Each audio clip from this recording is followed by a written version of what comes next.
All right, Robert, we are going to have a look at this and we are going to see how it goes this time in proper speed. We try to watch this in our video coaching call, but it's way too laggy for the other guys. So yeah, let's see this. Put my icon here.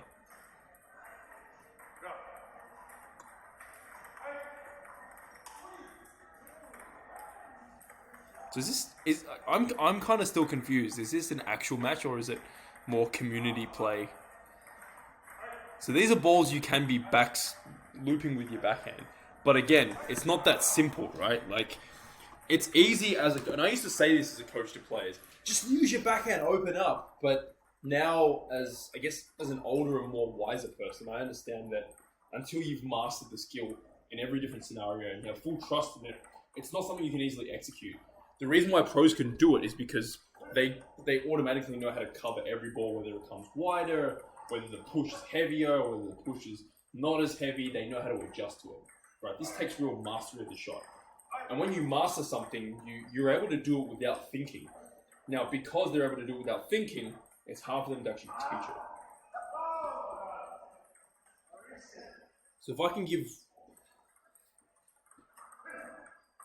Like, Robert's probably feeling a lot of frustration because he's like, well, I know out there I feel I can be doing so much more with the ball, but I don't have the confidence in my shot to do so. Now, this just means that you need to get better at the shot. In a sec, I'll tell you exactly what this means. So,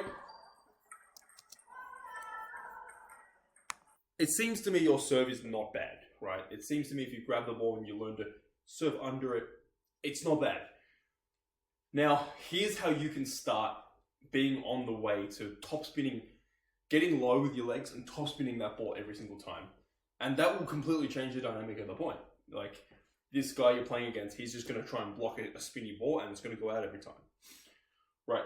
You probably have been taught or saw on YouTube or somewhere that getting low, going like that, thrusting upwards with your legs and your racket, brushing the ball up, that's how you spin the ball over. Yes.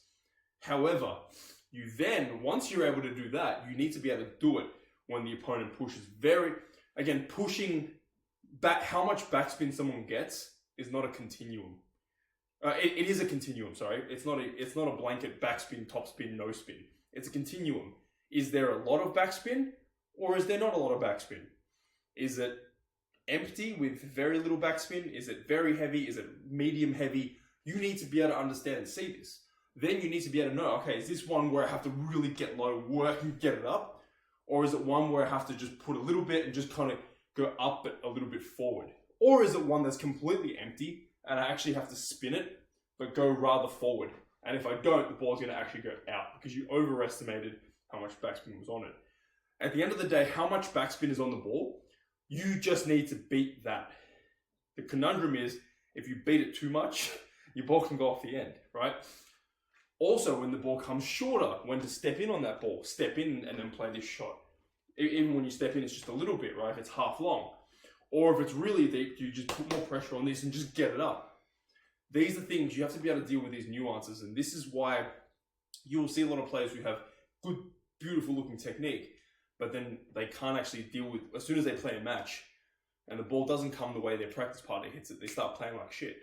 Right? So this is what I would do if I was you. I would start making sure I get a good backspin serve. I would, of course, send it to Coach Hemming to make sure to check it off and see that the backspin serve is actually backspin. It's something that forces opponents to actually push, and then you start practicing these against different people that feed to you, people that are able to feed it to you and have it replicate what can come up in a match. Because you need to be able to deal with all the possible pushes that can come. Backhand and forehand, if it comes to your middle, if it comes to your forehand, once you can deal with that, you can serve backspin in pretty much, unless you're playing professionals or people who are trying to be like top 20 in USA, you'll be able to win the point against anyone. And no, you can do this up to the, and yes, you can do this up to the age of like 75. I've literally seen 7-year-olds do this. What else would I add? Let's keep watching the video. Good. So you see that when you reasonably attack good enough, you win the point. You're playing against someone else who's just like, with the skill sets that I've got, I just want to try and win the point. I don't really know what's going on. And this is most people that you play against. I would develop a topspin serve so that if opponents push, it goes up. Especially because I know you've told me that you're someone who likes to play against in the open rally. I would get a topspin serve, have someone flick, and be able to use your backhand and forehand against both. Also, at times you serve half long, and this is going to be something that even Timo Boll accidentally serves half long. A critical skill is being able to block and counterspin against other people's topspins. I would work on that. Right. This sounds condescending, and I don't want to make it sound condescending, but if with my experience level now, if I was to be where you're at, it'd be very quick until I'd make very quick improvements very quick. Once you're at a pro level already, it's hard to make improvements because the improvements are very minor. You already know how to do a lot of different skill sets, and what you need to improve is very high level and very technical. Right here, it's quite simple, right? You need to get better at the things that I just told you to get better at. If you can do that and just get really damn good at it, your level will skyrocket. You will reach 1200. I promise you that. I don't exactly even know what 1200 is, but I know that like if people are getting from your level to 700, which is your level, to 1200 in 3-4 months, it can't be that big of a jump. So improving your serves, those two that I told you, being able to open against backspin and against someone's flick, and being able to block and counterspin against other openers. If you can just do those things very, very well, I promise you your table tennis will absolutely get to 1200. If you're telling me that people are going from your level to 1200 within a matter of 3-4 months, you can definitely get there with doing those things. See, it's the right ball. You missed that, but that's the right ball. You just got to learn how to make balls like that on with good grip. Get someone to feed you and you're just like... And in training, if you make mistakes, just try and figure out why. It's not a bad thing. Figure out why you made that mistake in training. Then figure out how to start putting them on, right? Training is also... people say experience wins. Training isn't experience. Training is experience too. You just also need to be able to... You also need to have experience under the stimulus of pressure. Training and matches, they're both experiences that we all need. So that's another ball, right? It's deeper. You want to be more bracing through here.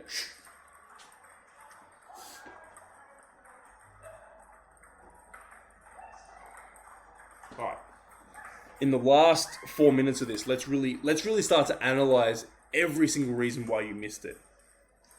So that one there, he's given you a fast ball. You don't need to have a big backswing yourself. You want to be here, right? If he fed that to me here, I'd be like that.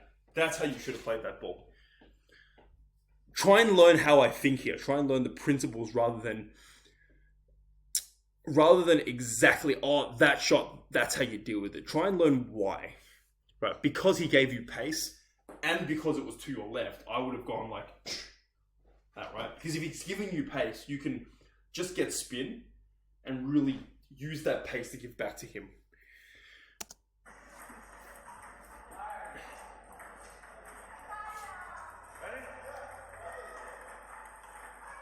The first spin was good. Let's look at it again. I would really start to...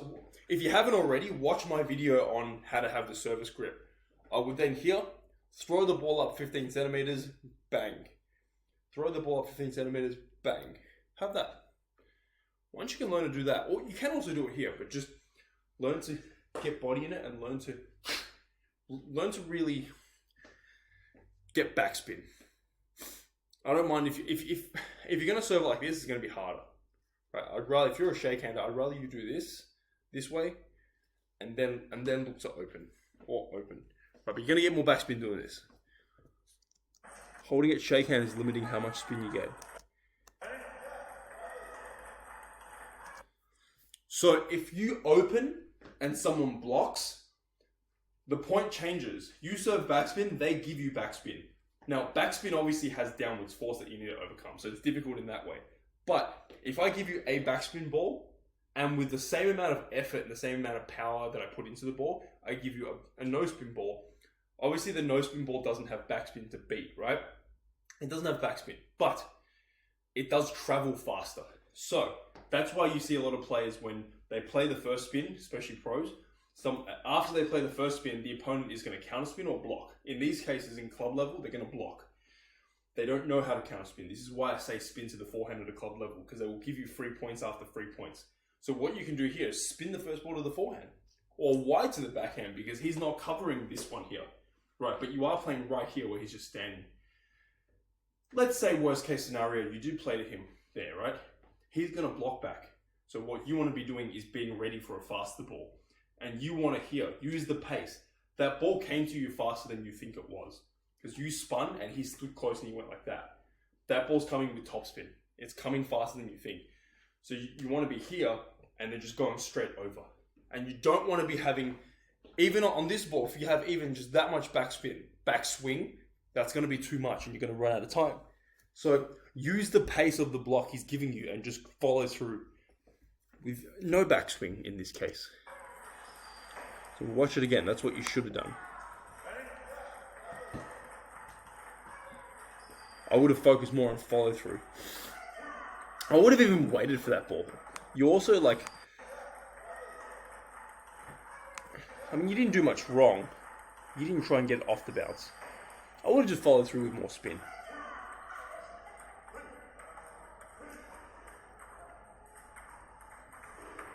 Good serve. You want to be forcing them to have to push. And ideally even winning some points by them. So, okay, that ball there is just a simple flick. Yeah, you don't have to backswing and hit it.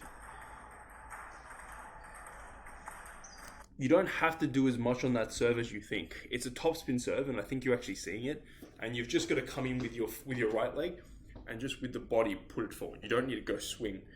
When you're doing stuff over the table, it helps to not have a backswing. It helps to only just use the wrist action here. It's more than enough, and you don't want it to be a big shot. If it's a big shot, you risk using muscles in your arm, like your shoulder and all that make it stuff up. When a receive should solely be hips and fingers, really.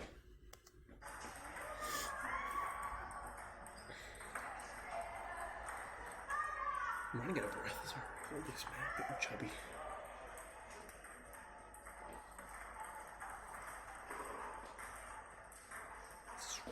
Open.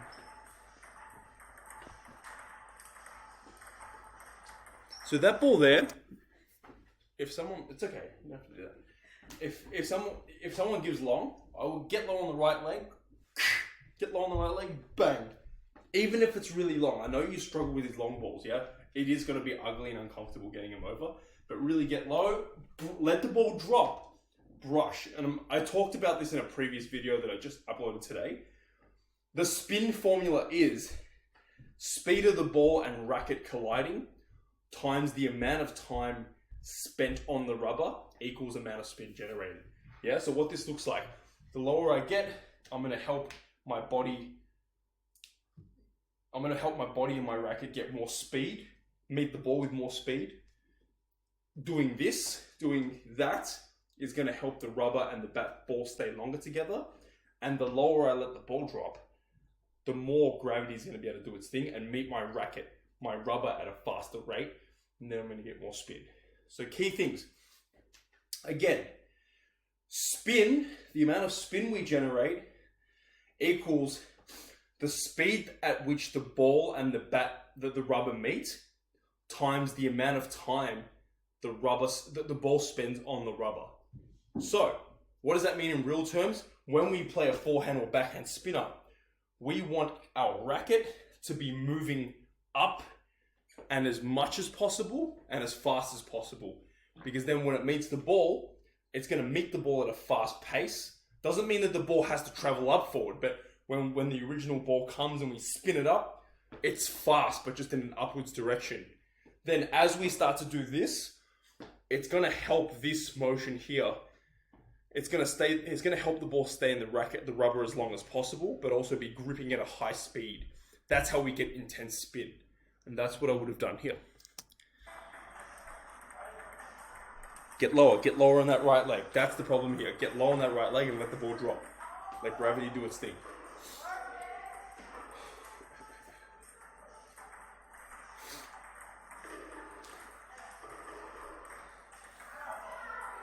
struggling to breathe. I'm getting really out of shape. Really good serve. Well, at least I think I am. The way you can beat this is just by learning a topspin serve. It's just by learning a topspin serve. Not with this. With backhand serve, you don't get as much spin. So I would learn like this, or something else. Something that's topspin gets the guy to stop having to flick. Whereas if they push, it goes up. That's probably the quickest way for you to really kill this disease of push, push, push, push. There you go. You open the rally. You can serve long and fast as well. Preferably, see that one? You got slide topspin, you push it up. I would learn to serve short topspin, but intense topspin.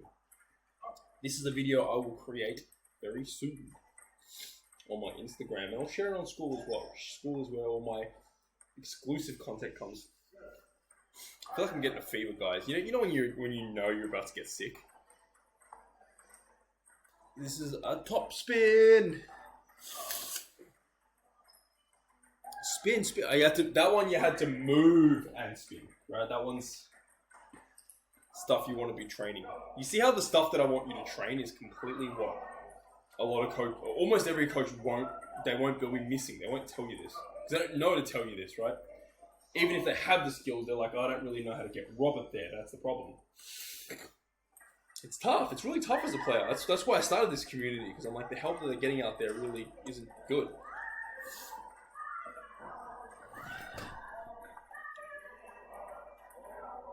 If you serve topspin, you got to expect they're gonna flick. They're not gonna push. But the problem is you're not serving short there, so that's why the guy gets a whack at it. They're also not. They're pretty high. They're not short.